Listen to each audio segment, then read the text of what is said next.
Assalamualaikum warahmatullahi wabarakatuh. Salam sejahtera untuk kita semua. Senang sekali rasanya akhirnya bisa menyampaikan materi pembelajaran lewat video. Nah, di dalam kesempatan kali ini saya berharap kita semua dalam keadaan sehat dan siap untuk belajar. Materi yang akan kita bahas adalah bagaimana manusia melakukan segala aktivitas untuk memenuhi kebutuhannya. Tema ini merupakan salah satu materi yang dipelajari di SMP, khususnya kelas 7 yang sudah menggunakan kurikulum Merdeka Belajar. Oke, jadi kita lanjut ke tujuan pembelajarannya. Seperti yang kita lihat di sini ada 4 tujuan pembelajaran yang akan kita capai. Yang pertama, peserta didik dapat mengetahui pengertian kebutuhan. Yang kedua, peserta didik dapat membedakan jenis-jenis kebutuhan manusia. Yang ketiga, peserta didik dapat mengetahui faktor-faktor yang mempengaruhi kebutuhan.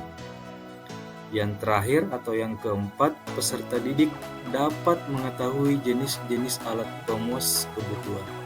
Nah, dari keempat tujuan pembelajaran tersebut, tentunya diperlukan perhatian belajar agar tujuan bisa tercapai. Jadi, tetap semangat ya. Yuk, kita ke pembahasan materinya. Kita sudah masuk ke dalam pembahasan materi yang pertama, yaitu pengertian kebutuhan. Apa sih pengertian dari kebutuhan? Berdasarkan Kamus Besar Bahasa Indonesia, kebutuhan berasal dari kata butuh, yang bermakna yang diperlukan atau yang dibutuhkan. Sedangkan arti kebutuhan sendiri merupakan sesuatu yang dibutuhkan, dapat berupa tempat, orang, atau semua benda dan yang dibendakan. Kebutuhan merupakan keinginan atas barang dan jasa yang menuntut adanya pemenuhan. Jadi, kalau ketika ada barang dan jasa yang diinginkan dan tidak bisa kita wujudkan, biasanya akan berpengaruh terhadap kehidupan seseorang. Kita lanjut ke jenis-jenis kebutuhan manusia. Jenis-jenis kebutuhan manusia itu dibagi menjadi empat jenis.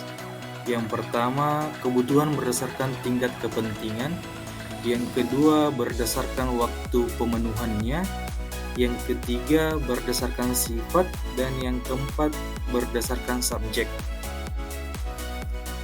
Kebutuhan berdasarkan tingkat kepentingan itu dibedakan menjadi 3. Yang pertama, kebutuhan primer atau kebutuhan utama. Contoh, makan, pakaian, dan tempat tinggal. Yang kedua, kebutuhan sekunder atau kebutuhan pelengkap. Contoh, memiliki TV di rumah atau radio. Yang ketiga, kebutuhan tersier atau yang biasa kita kenal sebagai kebutuhan akan barang mewah. Misalnya, memiliki mobil. Kebutuhan berdasarkan waktu pemenuhannya itu dibedakan menjadi 4. Yang pertama, kebutuhan sekarang. Yang kedua, masa mendatang. Yang ketiga, kebutuhan yang mendesak. Dan yang keempat, kebutuhan yang sepanjang waktu. Kebutuhan berdasarkan sifat itu dibedakan lagi menjadi dua. Yang pertama, kebutuhan jasmani, dan yang kedua, kebutuhan rohani.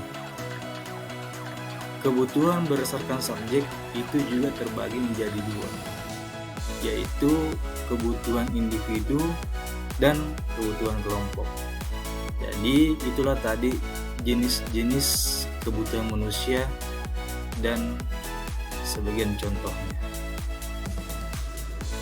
Sampai di sini masih semangat ya belajarnya.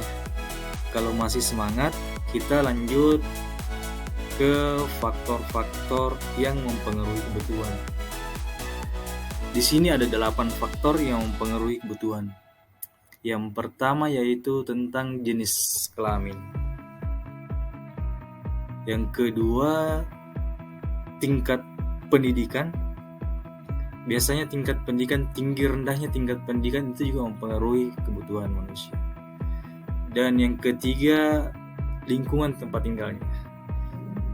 Yang keempat, kemajuan iptek atau ilmu pengetahuan dan teknologi yang sudah semakin berkembangnya di zaman sekarang. Tentunya kita sudah tahu dan paham bahwa ilmu pengetahuan dan teknologi itu sangat memudahkan seseorang untuk memenuhi kebutuhannya. Dan yang kelima, ada pendapatan, faktor pendapatan. Perbedaan pendapatan seseorang itu juga sangat mempengaruhi kebutuhan. Dan yang keenam, ada status sosial. Tinggi rendahnya status sosial seseorang itu akan mempengaruhi juga kebutuhannya. Dan yang paling berpengaruh biasanya adalah selera. Selera seseorang atau selera dari berbagai kalangan, entah itu dari individu atau kelompok, itu sangat mempengaruhi kebutuhan. Dan yang terakhir, yang faktor yang mempengaruhi kebutuhan adalah adat istiadat. Jadi itulah ke-8 faktor yang mempengaruhi kebutuhan. Sekarang kita sudah berada di bagian akhir dari pembelajaran kita hari ini, yaitu jenis-jenis alat pemuas kebutuhan. Jenis-jenis alat pemuas kebutuhan ini itu diklasifikasikan menjadi 4. Yang pertama, alat pemuas kebutuhan yang berdasarkan bagaimana cara memperolehnya. Yang kedua, alat pemuas kebutuhan yang berdasarkan hubungannya dengan orang lain. Yang ketiga, alat pemuas kebutuhan berdasarkan tujuan dari penggunanya. Jadi alat-alat pemuas kebutuhan itu pasti yang berdasarkan juga dari tujuan penggunaannya. Yang terakhir, alat pemuas kebutuhan berdasarkan proses pembuatannya. Jadi itulah tadi serangkaian materi tentang aktivitas memenuhi kebutuhan. Saya berharap segala materi yang ada dalam video ini itu bisa bermanfaat untuk kita semua, untuk peserta didik saya di sekolah, dan untuk semua kalangan yang bisa melihat video ini.